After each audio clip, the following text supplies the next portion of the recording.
हम Python unit 2 पढ़ रहे हैं, जिसमें हमको आज पढ़ना है प्रोड्यूसिंग जनरेटर।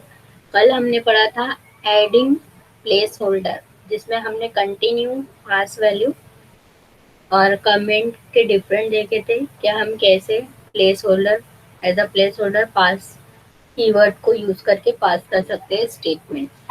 आज हम देखेंगे प्रोड्यूसिंग जनरेटर्स। प्रोड्यूसिंग यानी प्रोड्यूस करना, जनरेटर्स यानी जनरेट करना कोई ऑब्जेक्ट्स। ठीक है, सबसे पहला है जनरेटर क्या होता है। Generators are function that returns a sequence of value. We use yield statement to return the value from function. Generator क्या है, एक फंक्शन है जो रिटर्न करता है सीक्वेंस ऑफ वैल्यू, यानी लाइन टू लाइन वैल्यू को हमको रिटर्न करेगा। और उसको रिटर्न करने के लिए हमको किसकी जरूरत पड़ती है, स्टेटमेंट को रिटर्न कराने के लिए इल्ड स्टेटमेंट की, इल्ड कीवर्ड की, जो फंक्शन के अंदर वैल्यू जो होंगी उसको रिटर्न करने का काम करेगा। अब इल्ड कीवर्ड क्या होता है। Yield statement return the element from generator function into a generator object. Generator function से एलिमेंट्स को रिटर्न करता है इल्ड स्टेटमेंट ऑब्जेक्ट में, यानी ऑब्जेक्ट में जो भी वैल्यू जाती है वो इल्ड कीवर्ड से जाती है। यानी हमारा जो भी फंक्शन में एलिमेंट्स होंगे, जैसे फॉर एग्जांपल एलिमेंट्स इल्ड ए लिखा मैंने, तो इल्ड ए के जो भी एलिमेंट्स होंगे वो ऑब्जेक्ट में जाएंगे, और ऑब्जेक्ट को जब हम कॉल करेंगे तो हमारा स्टेटमेंट प्रिंट होगा। यानी हर बार हमारे को ऑब्जेक्ट में हमारी वैल्यू जाएंगी इल्ड कीवर्ड के थ्रू। इल्ड कीवर्ड यानी ए में जो भी वैल्यू है वो। अब इसको प्रिंट कराना है तो उसके लिए नेक्स्ट फंक्शन लिखना पड़ेगा। This function is used to retrieve elements by element from a generator object. Generator object में जो भी एलिमेंट्स या जो भी वैल्यू जाएंगी वो रिट्राइव होंगी, यानी फैच होंगी नेक्स्ट फंक्शन से। यानी हम जब जब नेक्स्ट फंक्शन लगाएंगे तब तक हमारा जो ऑब्जेक्ट में जो भी वैल्यू जाएंगी वो हमारे को एज आउटपुट डिस्प्ले होंगी। पर आउटपुट डिस्प्ले करने के लिए हमको प्रिंट स्टेटमेंट भी लिखना जरूरी है। जैसे हम क्या करते हैं, कोई फंक्शन बनाते हैं, फंक्शन को कॉल करते हैं। जैसे मैंने फॉर एग्जांपल ऐड फंक्शन बनाया, ऐड फंक्शन को रिटर्न किया, रिटर्न कीवर्ड लगाया a+b, तो क्या होगा, फंक्शन में जो भी मैं पैरामीटर डालूंगी 10 20, तो वो फंक्शन कॉल होगा। ऊपर जाके जाने के बाद रिटर्न कीवर्ड देखेंगे और रिटर्न करेगा a+b यानी 10 + 20 यानी 30। पर जनरेटर फंक्शन क्या करता है, पहले जनरेट करता है ऑब्जेक्ट, फिर ऑब्जेक्ट को कॉल करना पड़ता है और फिर नेक्स्ट फंक्शन से जो है वो स्टेटमेंट प्रिंट होते जाती है। अब यहाँ पे मैंने एग्जाम्पल लिखा कि जनरेटर ऑब्जेक्ट, जनरेटर क्या होता है। तो डिफाइन किया शो ए एंड बी। ए और बी एक आर्ग्यूमेंट लिया मैंने, शो नाम का फंक्शन बनाया, वाइल कंडीशन लगाया a less than is equal to b। अगर से a की वैल्यू लेस देन है b से तो इल्ड हो, यानी स्टेटमेंट प्रिंट हो a में, यानी वैल्यू जाए, और फिर प्लस हो 1 से, 1 से क्या हो, इंक्रीमेंट हो। तो रिजल्ट यानी हमारा एक वेरिएबल बनाया जिसमें मैंने डाला है शो नाम का फंक्शन। शो नाम के फंक्शन में आर्ग्यूमेंट पास किया कि 1 से लेके 5 तक का ही प्रिंट हो। जैसे ही उसको 6 मिले तो हमारा लूप जो है स्टॉप हो जाए। तो सब में पहला क्या करेगा, इल्ड मेथड, इल्ड कीवर्ड, कि हमारा पहले जैसे हमने रिजल्ट लिखा, रिजल्ट से क्या हुआ कि मेरा ये जनरेट ऑब्जेक्ट शो हुआ, यानी शो नाम का जो मेरा फंक्शन है उसका एक ऑब्जेक्ट क्रिएट हुआ। ऑब्जेक्ट क्रिएट होने के बाद फिर उसका डाटा टाइप क्या होना चाहिए, तो टाइप्स फंक्शन से मैंने देखा कि रिजल्ट में जो भी आ रहा है, यानी शो नाम का जो भी फंक्शन बनाया वो रिजल्ट में आ रहा है, तो मैंने प्रिंट किया कि कौन से टाइप का फंक्शन बना, तो ये क्लास देखा है जनरेटर। तो जनरेटर का यूज हम क्यों करते हैं, क्योंकि हमारा मेमोरी क्लैश ना हो, क्योंकि अगर से हमारा बहुत सारा बड़ा डाटा स्टोर करना है, हमारे को n numbers of list store करना है स्टूडेंट की अगर से, तो मैं उस केस में अगर से ये मेथड यूज नहीं करती हूँ तो हमारा क्रैश हो सकती है मेमोरी, यानी मेमोरी लॉस हो सकती है, मेमोरी में स्पेस कम जा सकता है। पर एक बार हम जनरेटर का यूज करते हैं तो जनरेटर जो है हमको ऑब्जेक्ट के थ्रू जो है हमारा जो है आउटपुट डिस्प्ले करता है, इसलिए इसमें मेमोरी क्लैश होने का डर नहीं है, यानी एरर्स डिस्प्ले नहीं होगा। फिर जैसे ही मैंने प्रिंट के साथ नेक्स्ट फंक्शन के साथ अपना वेरिएबल कॉल किया, अगर से एक बार कॉल किया तो एक बार कॉल करने के बाद ए की वैल्यू जो भी है 1 है, तो पहले 1 प्रिंट हुई, यहाँ पे चेक हुई 1 लेस देन, पहले क्या है वैल्यू इसकी 1 है, ए 1 है और बी क्या है 5 है, तो A less than is equal to B. अगर से बी ए क्या है 1, 1 less than is equal to 5, तो कंडीशन क्या हुई ट्रू ही, तो इल्ड फंक्शन क्या किया यहाँ गया, फिर ऑब्जेक्ट में जाएगा और ऑब्जेक्ट में बनने के बाद ऑब्जेक्ट कॉल होगा 1, फिर नेक्स्ट होगा, फिर नेक्स्ट एक बार फिर मैंने प्रिंट करी नेक्स्ट करके, तो फिर से वो चेक करेंगे, अब वैल्यू यहाँ पे प्लस हो जाएंगी, तो ए 1 प्लस 1 कितना हो जाएगा 2, फिर से कंडीशन यहाँ पे चेक होंगी, कंडीशन चेक होने के बाद सेटिस्फाई हो जाएंगी और हमारा जो है रिजल्ट शो हो जाएगा 2। ऐसे करके 3 4 5, 5 के बाद अगर से मैंने 6 स्टेटमेंट में फिर से नेक्स्ट रिजल्ट डाला, तो क्या होगा यहाँ पे हमारी वैल्यू क्या हो जाएंगी 6 हो जाएंगी, 6 होने के बाद यहाँ चेक होंगी 6 less than is equal to 5, तो ये कंडीशन क्या हो गई फॉल्स हो गई, तो हम क्या हो जाएंगे आउट ऑफ लूप चले जाएंगे, यानी लूप के बाहर चले जाएंगे। तो इल्ड कीवर्ड क्या करता है, पहले ऑब्जेक्ट में हमारी वैल्यू डालता है, जो भी हमारा फंक्शन है, फंक्शन के जो एलिमेंट है उससे रिटर्न करता है, जनरेट करता है ऑब्जेक्ट इल्ड स्टेटमेंट के थ्रू, यानी ऑब्जेक्ट बनाने के लिए हमको इल्ड कीवर्ड लिखना पड़ता है। Example yield method. Here is a simple example of yield. The function test yield has the yield keyword with the string hello world. When the function is called, the output is printed and it gives a generator object instead of the actual value.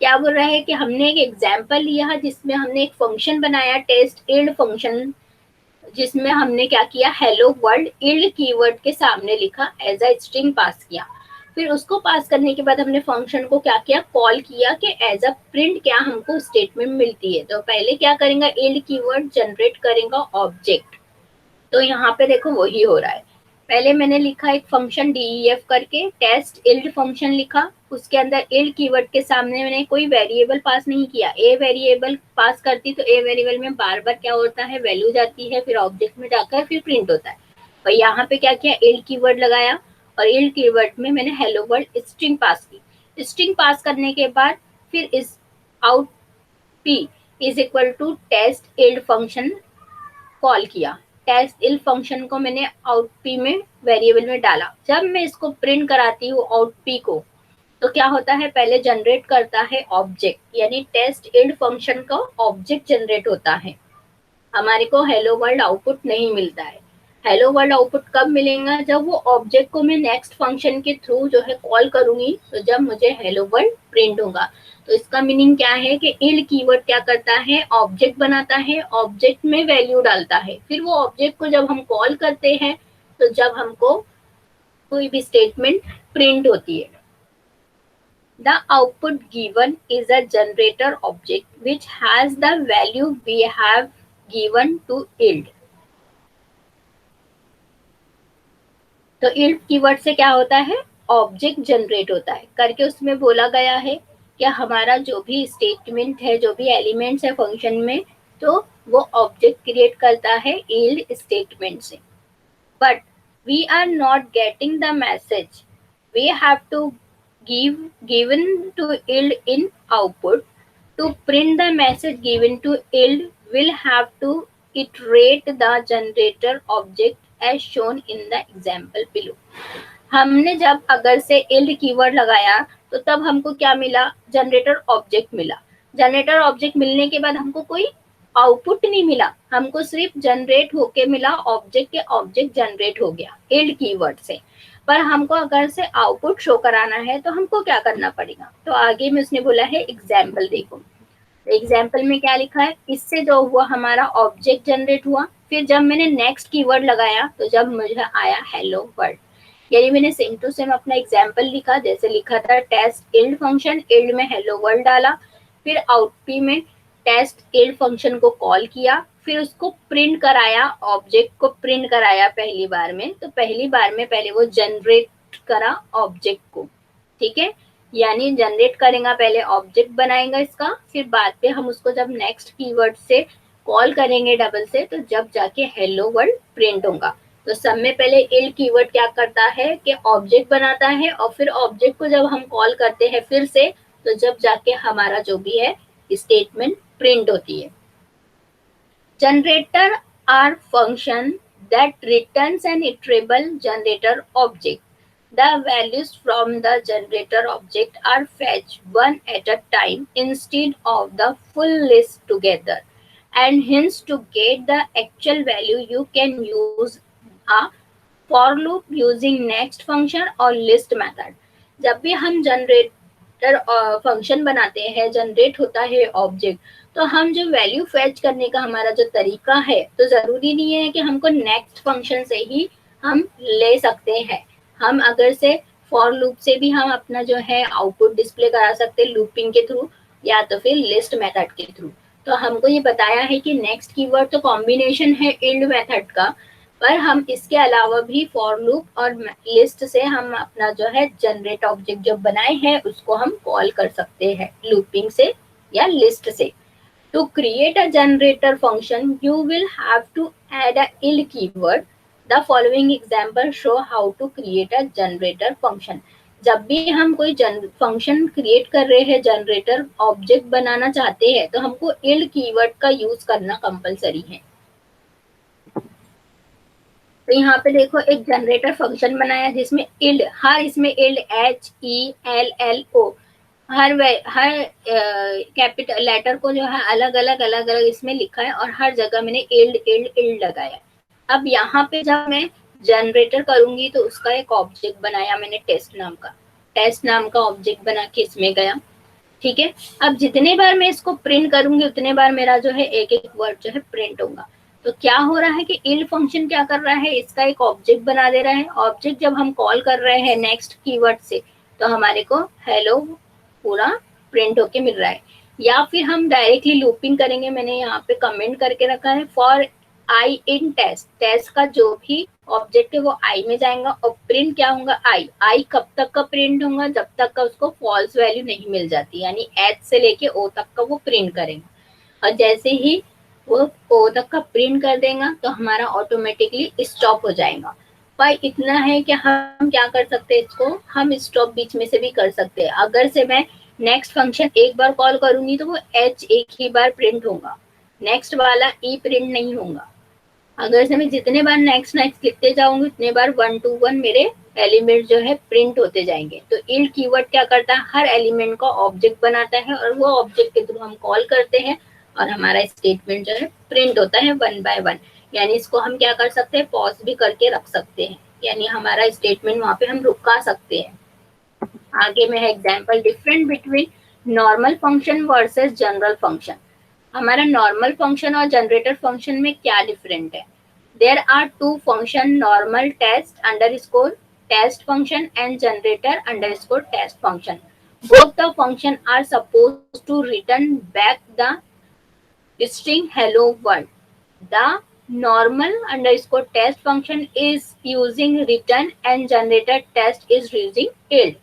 हमने दो function बनाए, एक function बनाया है normal underscore test function नाम का, और दूसरा बनाया जनरेटर अंडरस्कोर टेस्ट फंक्शन, जिसमें हमने अलग अलग कीवर्ड यूज करे। हमने एक में करे रिटर्न कीवर्ड और दूसरे में करे हमने इल्ड कीवर्ड। ठीक है, तो इल्ड क्या करता है और रिटर्न क्या करता है।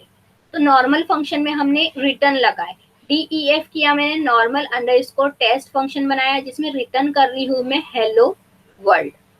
फिर नेक्स्ट मैंने जनरेटर फंक्शन बनाया जिसमें मैंने DEF generator underscore test function बनाया, इल्ड कीवर्ड से मैंने क्या लिखा, हेलो वर्ल्ड।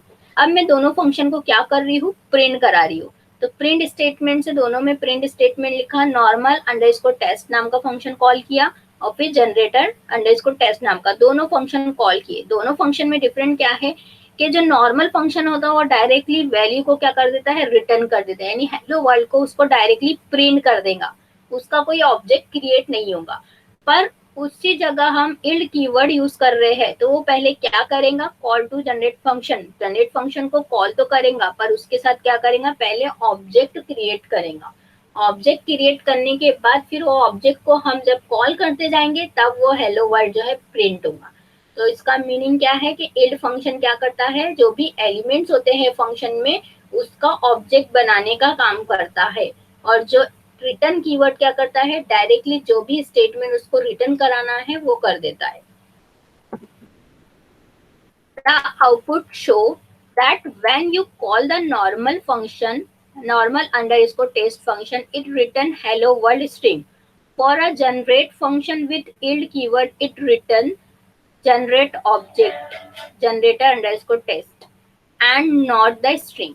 वो क्या बोल रहा है ये लाइन में कि जो हमारा नॉर्मल फंक्शन है जहाँ पे हमने रिटर्न कीवर्ड लगाया वो क्या कर रहा है, नॉर्मली जो हमारा स्ट्रिंग है वो हमको आउटपुट जनरेट करके दे दे रहा है, यानी हेलो वर्ल्ड हमको प्रिंट कर दे रहा है। पर इल्ड फंक्शन क्या कर रहा है कि फर्स्ट टाइम वो क्या करता है, फर्स्ट टाइम वो जनरेट करता है, ऑब्जेक्ट बनाता है पहले उसका, बाद में वो रिटर्न करेगा जब हम उसको डबल से कॉल करेंगे। तो पहले वो नॉट द स्ट्रिंग, यानी कोई भी स्ट्रिंग पास नहीं करेगा जो भी उसमें पास हुआ है। This is the main difference between a generator function and a normal function. ये सब में बड़ा डिफरेंट है उसमें कि जो नॉर्मल फंक्शन रहता है वो डायरेक्टली आउटपुट डिस्प्ले कर देता है, और जो जनरेटर फंक्शन रहता है वो जनरेट करता है ऑब्जेक्ट।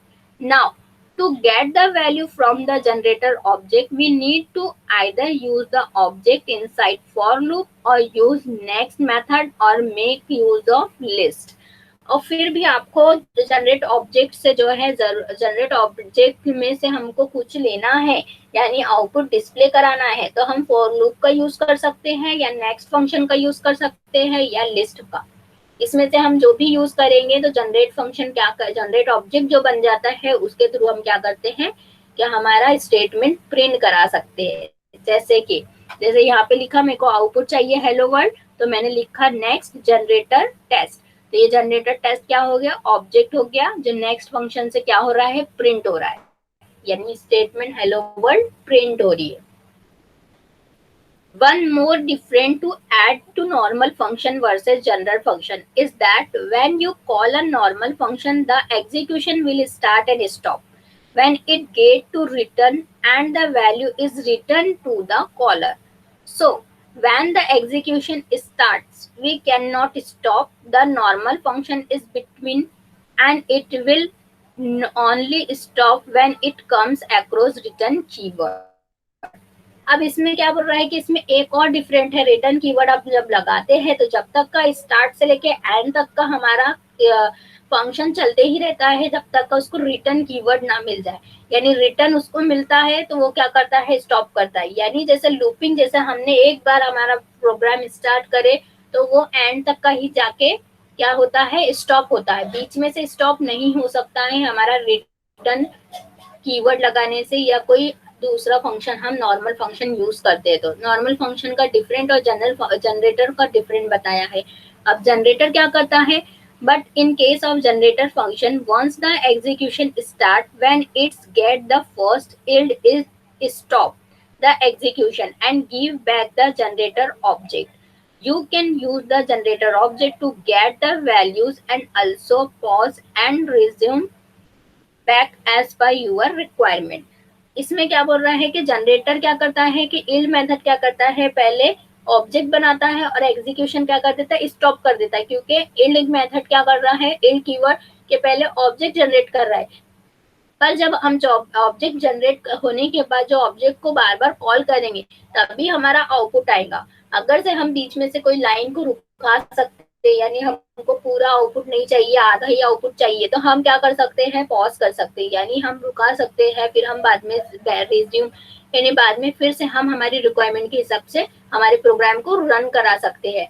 तो इल्ड कीवर्ड में और हमारे रिटर्न कीवर्ड में ये डिफरेंट है कि रिटर्न कीवर्ड क्या करता है, एक बार जो स्टार्ट होता है जब तक का कंडीशन फॉल्स नहीं हो जाती तब तक का वो क्या कर देता है, हमारा प्रोग्राम पूरा ही रन कराता है, और रिटर्न जब मिल जाता है तो वो स्टॉप कर देता है।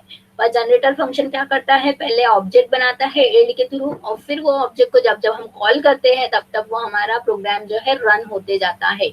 इसलिए हमारे को बोला गया है कि हमको अगर से थाउजेंड्स या लाखों में अगर से बनाना है, लैक्स में अगर से कोई स्टेटमेंट प्रिंट कराना है, तो हम सब में पहले जनरेटर ऑब्जेक्ट ही यूज करे, यानी जनरेटर का ही यूज करे, क्योंकि जनरेटर क्या करता है, हमारी मेमोरी स्पेस को बचाता है, क्रैश नहीं होने देता है। और बाकी जो प्रोग्राम हम बनाएंगे तो उसमें हमको क्रैश होने का प्रॉब्लम है, हमको एरर आने का प्रॉब्लम है मेमोरी स्पेस में, इसलिए हम जनरेटर का यूज करते हैं। जनरेटर और हमारे रिटर्न कीवर्ड में यही डिफरेंट है। दोनों का काम है क्या, हमारा आउटपुट जनरेट करना, और इल्ड मेथड जो है पहले ऑब्जेक्ट क्रिएट करता है। आप यहाँ पे एग्जांपल देख लो, फिबोनाची सीरीज। फिबोनाची सीरीज में मैंने इल्ड कीवर्ड यानी पहले सिंपल्स वाला दिया है कि कैसे वो वर्क कर रहा है, क्योंकि जो इल्ड कीवर्ड से हम कर रहे हैं वो थोड़ा सा आप लोगों को हार्ड पड़ सकता है। तो पहले हम सिंपल वाले देखते हैं। पहले एन में एन एक वेरिएबल बनाया जिसमें इनपुट इंटीजर लिया कि इंटीजर वैल्यू डालेगा user, input enter the number, यानी इनपुट लेना है यूजर से, इनपुट लेना है कि नंबर एंटर करे, जो भी नंबर एंटर करेगा वहां वो जाएगा एन में वैल्यू। जैसे फॉर एग्जांपल मैंने यहाँ पे दिया कि एन में मैंने वैल्यू डाला है 10, यहाँ पे n is equal to 10, user ने अगर से यहाँ पे 10 डाला है तो 10 तक का वैल्यू जो है n में जाएंगी, यानी 10 तक का प्रिंट होंगी हमारी वैल्यू। पहले तीन वेरिएबल लिया मैंने, x is equal to 0, y is equal to 1, z is equal to 0। तो x की वैल्यू है 0, y की वैल्यू है 1, z की वैल्यू है 0। वाइल लूप लगाया मैंने कि z less than is equal to n, यानी z की जो वैल्यू है कब तक का कंडीशन मेरी चले, जब तक का n की वैल्यू मिल नहीं जाती। जब उसको सेटिस्फाई हो जाएगा तो लूप के बाहर आ जाएगा, यानी अगर से मैंने 10 डाला फॉर एग्जाम्पल और यहाँ पे 1 है तो 1 less than is equal to 10, तो 1 less than is equal to 10 हुआ तो कंडीशन ट्रू हुई और z जो है प्रिंट हुआ। और अगर से मैं यहाँ डालती हूँ 10 less than is equal to 10 तो भी प्रिंट हो जाएगा, पर यहाँ पे मैं 13 डाल रही हूँ तो 13 less than is equal to 10 तो कंडीशन क्या हो जाएंगी, फॉल्स हो जाएंगी और वो लूप के बाहर आ जाएगा। ये लूपिंग का मेथड हुआ यहाँ पे। अब यहाँ पे हमारा स्वैपिंग हो रहा है, number swap, x is equal to 1, यानी sorry x is equal to y, x की वैल्यू काय में जाएंगी y में और y की वैल्यू काय में जाएंगी z में, तो z is equal to x plus y, फिर बाद में x प्लस y होगा। पहले क्या होगा कि वैल्यू जो भी आएंगी वो फिर यहाँ पे चेक होंगी, यहाँ पे चेक होने के बाद फिर प्लस होंगी, फिर वैल्यू स्वैप होंगी, फिर से चेक होंगी, फिर जाएंगी। अब यहाँ पे मैंने एग्जाम्पल दिया है कि पहले x की वैल्यू यहाँ से देखते ऊपर से, x की वैल्यू क्या है 0 है, y की वैल्यू क्या है 1 है, z की वैल्यू क्या है 0 है। ठीक है, तो पहले हमारा यहाँ पे z में क्या है वैल्यू 0 है, तो पहले 0 आया यहाँ पे, 0 होने के बाद यहाँ पे चेक हुआ 0 less than is equal to 10, 0 less than है तो यहाँ पे प्रिंट हुआ 0, पहले आउटपुट में आया 0। ठीक है, फिर नेक्स्ट यहाँ पे फिर गया कि x इज इक्वल टू 1, पहले फिर x की वैल्यू क्या थी 0 थी, z की वैल्यू 0 थी। ठीक है, अब क्या होगा कि x की वैल्यू काय में चल जाएंगी y में, तो x की वैल्यू जो 0 थी वो काय में चले गई y में, y क्या हो गया 0 हो गया, और y is equal to z, यानी y की वैल्यू जो थी वो z में आ गई 1 और x क्या हो गया 1 हो गया, क्योंकि x इज इक्वल टू 1 तो y क्या है 1 तो 1 आ गया, और z की वैल्यू y में चले गई और y की वैल्यू z में चली गई। फिर यहाँ पे z is equal to x plus y, y की वैल्यू कितनी है z की वैल्यू x की वैल्यू कितनी है 1 और z की y की वैल्यू कितनी है 0, तो क्या हुआ यहाँ पे 1 प्लस 0 इज इक्वल टू 1, तो यहाँ पे फिर से कंडीशन चेक हुई और फिर 1 प्रिंट हुआ। फिर एक से लेके दूसरा ही प्लस होता है, 0 प्लस 1 क्या हो गया 1, फिर से 1 प्रिंट हुआ, फिर यहाँ पे फिर से वो वैल्यू, यानी यहाँ पे स्वैपिंग होते जाएगी बार बार, यहाँ पे चेंज होते जाएगा x और y की वैल्यू, और जो भी है लास्ट में हमको जो भी है मिलेगा लास्ट में 8, यानी यहाँ से प्रिंट होके जाएगा। तो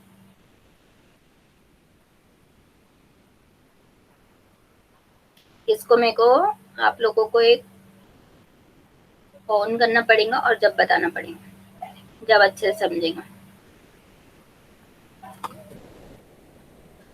यहाँ पे मैं एक नोट वो पैड ले रही हूँ थोड़ा छोटा सा, ठीक है।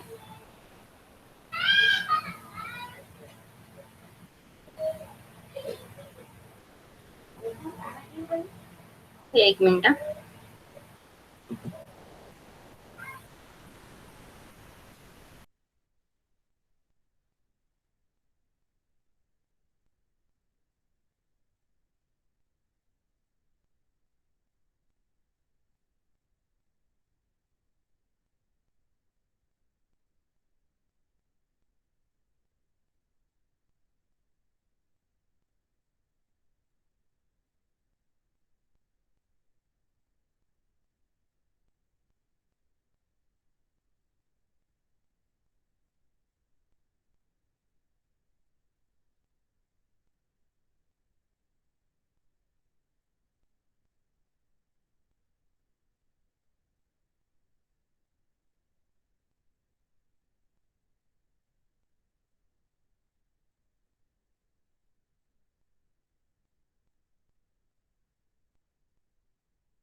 ठीक है, यहाँ पे मैं एक एक बता रही हूँ कि कैसे हो रहा है वो वर्क, कैसे करना है।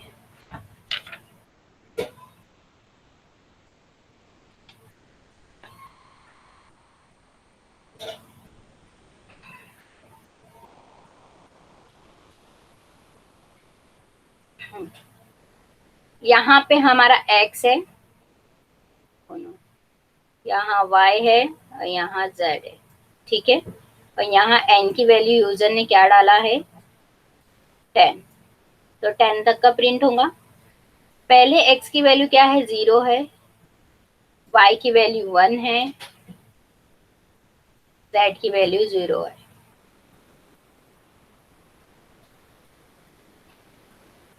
प्रोग्राम देखना पड़ेगा मेरे को फिर से।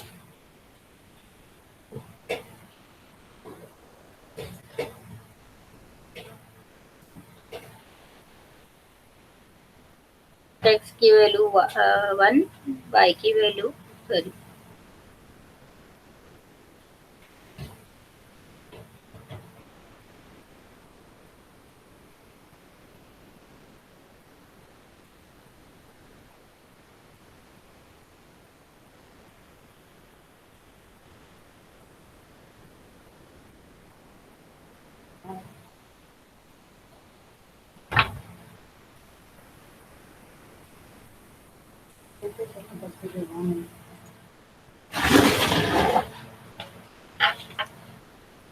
यहीं पे समझाती हूँ मैं, क्योंकि वो बहुत प्रॉब्लम जा रहा है बार बार पलटाने में। फिबोनाची सीरीज क्या बोलता है कि पहले वैल्यू एक प्रिंट होंगी, दूसरी प्रिंट होगी, ठीक है।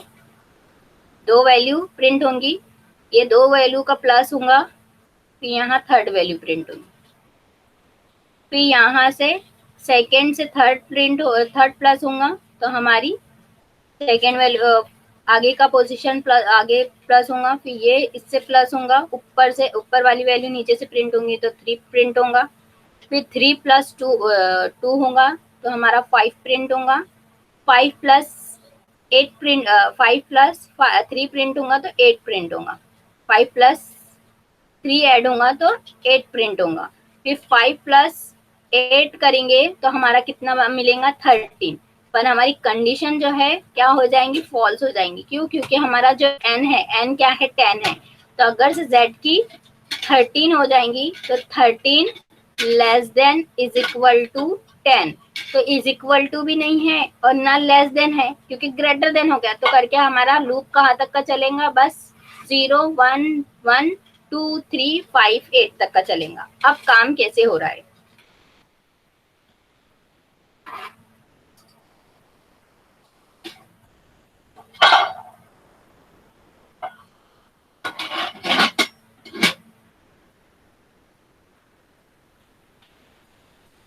अब ये प्रोग्राम रन कैसे हो रहा है वो देखेंगे।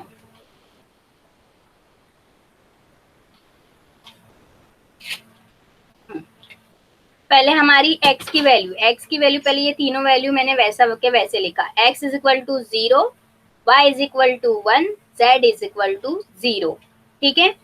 तो यहाँ पे z की वैल्यू क्या है, पहले में z की वैल्यू है 0, ठीक है। z की वैल्यू जब ऑलरेडी 0 है, यहाँ पे हमने चेक करे, तो यहाँ पे 0 less than is equal to 10, तो क्या हुआ, यहाँ पे क्या हो गया, प्रिंट हो गया 0, क्योंकि 0 जो है लेस देन है 10 से। अब नेक्स्ट जब हमारा नेक्स्ट करेंगे हम, तो x is equal to y, तो x is equal to x किसके बराबर है, y के बराबर है, और y जो है z के बराबर है, तो z में कौन सी वैल्यू आई, 0 आई, तो y में क्या जाएगा, पहले 0 जाएंगी, ठीक है। y की वैल्यू किसके बराबर है, z के बराबर है, z में वैल्यू क्या मिली हमको, 0 मिली पहले में, तो हमारा जो y है पहले कहाँ क्या क्या जाएगा, y की z की वैल्यू 0 जाएंगी y में, और x is equal to y, तो x की वैल्यू y की वैल्यू कितनी है, 1, तो x कितना हो जाएगा, 1 हो जाएगा, तो हमको x और y की वैल्यू मिल गई। तो जब यहाँ पे z is equal to x plus y, तो x की वैल्यू कितनी है, 1, प्लस y की वैल्यू कितनी मिली हमको, 0, तो z की वैल्यू कितनी मिल जाएगी हमको, 1, तो फिर कंडीशन यहाँ जाके चेक होंगी, 1 less than is equal to 10, तो हमारी कंडीशन क्या हुई, सेटिस्फाई हो, फिर प्रिंट में जाएगा और 1 प्रिंट हो जाएगा। अब z की वैल्यू कितनी हो गई मेरी 1, तो z किसके बराबर है, y के बराबर है, तो y में क्या वैल्यू आ जाएंगी, 1 आ जाएगा, ठीक है, 1 आ गया। और x की वैल्यू किसके बराबर है, z के, तो z क्या था, z पहले 0 था, तो z की वैल्यू कहाँ चली जाएंगी, x में चली जाएंगी, तो x क्या हो जाएगा 0। यहाँ पे देखो, यहाँ पे क्या बोल रहा है, y is equal to z, y की वैल्यू अभी कितनी हो गई, 1 हो गई, क्योंकि z की वैल्यू कितनी है, 1 है, ठीक है। फिर नेक्स्ट हमारा जो x is equal to y है, तो y क्या हो, y क्या था पहले, y था हमारा 0, तो x की वैल्यू क्या हो जाएंगी y, तो फिर से यहाँ पे प्लस में आएगा, प्लस में आने के बाद x की वैल्यू कितनी हो गई 0, और y की वैल्यू कितनी होगी 1, फिर से हमको z कितना मिला, 1 मिला, तो फिर से कंडीशन चेक हुई और हमारा 1 प्रिंट हो गया यहाँ से फिर से, ठीक है। फिर नेक्स्ट अब क्या हुआ कि z की वैल्यू कितनी है, 1 है, तो क्या बोल रहा है यहाँ पे, z किसके बराबर, किसके इक्वल है, y के, तो y में क्या चले गया, 1 चले गया सेकेंड इसमें, ठीक है। और x किसके बराबर है, y के, तो y में पहले क्या था, 1 था, करके यहाँ पे शिफ्ट हो गया 1, यानी स्वैप हो गया x में, फिर से यहाँ पे जाएगा प्लस में, और प्लस में जाने के बाद क्या होगा कि 1 प्लस 1, 1 प्लस 1 कितना हो गया, 2 हो गया, फिर कंडीशन यहाँ पे चेक हुई, चेक होने के बाद फिर प्रिंट हो गया 2। अब z की वैल्यू कितनी हो गई, 2 हो गई, ठीक है, तो z काय में चले जाएगा, y में, तो y की वैल्यू क्या हो जाएंगी, z से हटके y में चले जाएंगी 2, और y की वैल्यू क्या थी, 1 थी, तो वो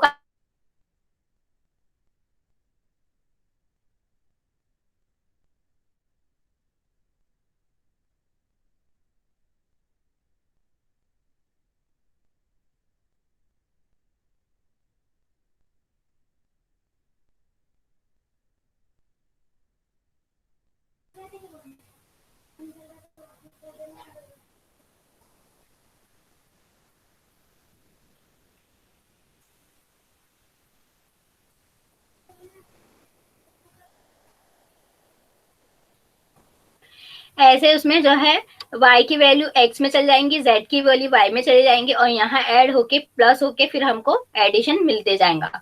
तो ये ऐसे फिबोनाची सीरीज जो है वर्क करता है। फिर भी आपको नहीं समझाऊंगा तो मैं डबल से एक बार और समझा दूंगी, ठीक है। नेक्स्ट फिबोनाची सीरीज जो है आपका इल्ड मेथड से। अब यहाँ पे क्या हो रहा है, एक फंक्शन लिखा फिबो अंडरस्कोर जेन, फिर जैसे हमने बोला है कि a की value is equal to 1, b की value is equal to 1, while condition लगाया, ट्रू लगाया, इल्ड क्या करेगा, a में वैल्यू जाएंगी, a में वैल्यू जाने के बाद फिर से a और b is equal to b और a प्लस b, यानी जो a की वैल्यू जो है b में जाएंगी, b की वैल्यू a में जाएंगी, वो स्वैपिंग होंगी यहाँ से और फिर ऐड होगा यहाँ पे करके। मैंने पहले सिंपल वाला आप लोगों को प्रोग्राम समझाया ताकि ये वाला अच्छे से समझे। फिर यहाँ पे इल्ड मेथड क्या करता है, ऑब्जेक्ट क्रिएट करता है, तो ऑब्जेक्ट क्रिएट करने के लिए हमारे को एक मैंने बनाया FIB और इज इक्वल टू हमने फंक्शन कॉल किया, तो FIB क्या हो गया, ऑब्जेक्ट बन गया। अब मैंने यहाँ पे लूप का यूज किया कि फॉर लूप क्या करेगा कि आई इन फिब, यानी फिब की वैल्यू काय में जाएंगी, आई में, तो अगर इफ ग्रेटर देन 100, जब तक का आई की वैल्यू 100 तक का नहीं आ जाती, यानी 100 से कम नहीं आ जाती, तब तक का क्या चले, जनरेट होते जाए आई की वैल्यू, और जैसे ही आई की वैल्यू 100 हो जाएंगी तो हमारा क्या हो जाएगा, लूप जो है एग्जीक्यूट होना स्टॉप हो जाएगा। तो हमारा देखो आउटपुट जो है 1 1 2 3 5 8 13 21 34 55 89, जब मैं 55 प्लस 89 करती हूँ तो हमारा 100 से ऊपर वैल्यू जा रही है करके वो क्या हो गया, ब्रेक हो गया फंक्शन, और हमारा जो है वहां पे स्टॉप हो गया। तो ये होता है हमारा जनरेटर से भी यूज करके आपको जो भी इजी लगे वो आप यूज कर सकते हैं। अगर से आपको फर्स्ट वाला इजी लगे प्रोग्राम तो ये वाला भी हमारा करेक्ट है। बस इतना है कि ये जनरेटर से यूज कर रहे हैं हम, जनरेटर जैसे हमारा टॉपिक है उसके थ्रू हम लोग ये प्रोग्राम बनाए हैं, और ये सिंपल सा हमारा जो प्रोग्राम होता है एक्चुअल में वो है। अब मैं यहाँ पे प्रैक्टिकली करके दिखा सकती थी, पर टाइम हमारा ज्यादा हो रहा है। फिबोनाची सीरीज एक फटफट में अभी 5 मिनट में कर देती हूँ। बस 5 मिनट देना मैंने। अब भी मैं एक प्रोग्राम ए वाला एग्जीक्यूट करके एक दिखा देती हूँ, फिबोनाची सीरीज।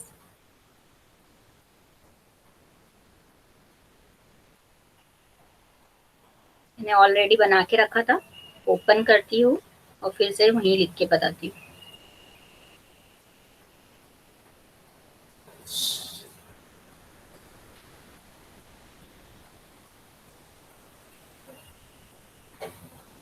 पहले हम यूजर से इनपुट वाला देख लेते हैं। यहाँ पे कमेंट लगा दे रही हूँ मैं, ठीक है।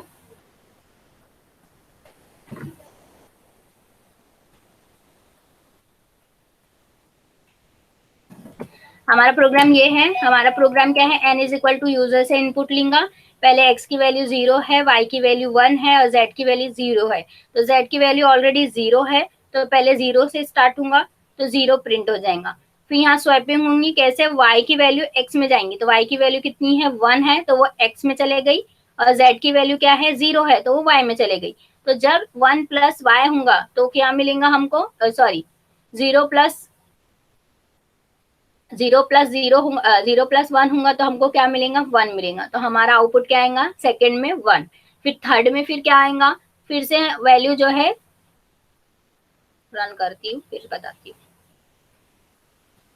यहाँ पे एंटर किया मैंने नंबर, यूजर से इनपुट लेना है तो 10 लिया मैंने, 10 लेने के बाद एंटर, तो ये देखो 0 1 1 2।